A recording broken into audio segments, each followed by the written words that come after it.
Барлықтарыңызға қайырлы күн. Мен бүгін сіздерге 2025 жылы ИП қандай платеждар төлейді және қанша төлейді, соны көрсеткім келеді.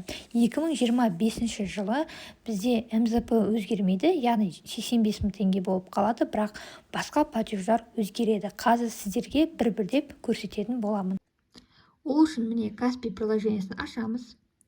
Мына жерде платежи деген таңдаймыз. Мына жерде все платежи деген таңдаймыз.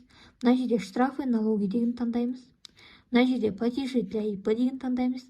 Мына жерде бірінші тұрған отчисления и взносы за ИП одним платежом деп тұр, соны таңдаймыз. Мына жерде иін жазасыздар.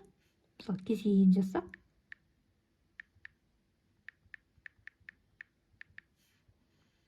Период, мысалы, өзіңіз білесіздер.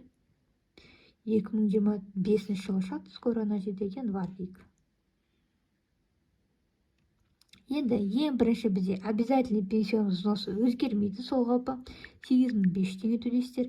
Келесі обязательный пенсионный взносы работодателя бізде 2024 жылы ол 1,5% құрап еді, 2025 жылы өзгерді, көбейді, яғни 2,5% құрайды, сонда біз 2125 теңге төлейміз. Келесі социальное отчисление бізде тоже ұлғайды, бұрын 3,5% болатын, енді 2025-тен бастап ол 5% болады. Сондықтан социальное отчисление 4250 теңге төлейсіздер.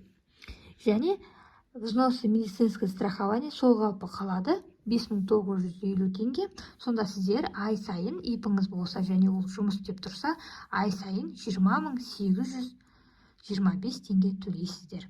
Оплатить. Ал енді сіздерге дәл осылай қысқа жолмен қалай төлеу керектігін және қанша төлеу керектігін көрсеттім.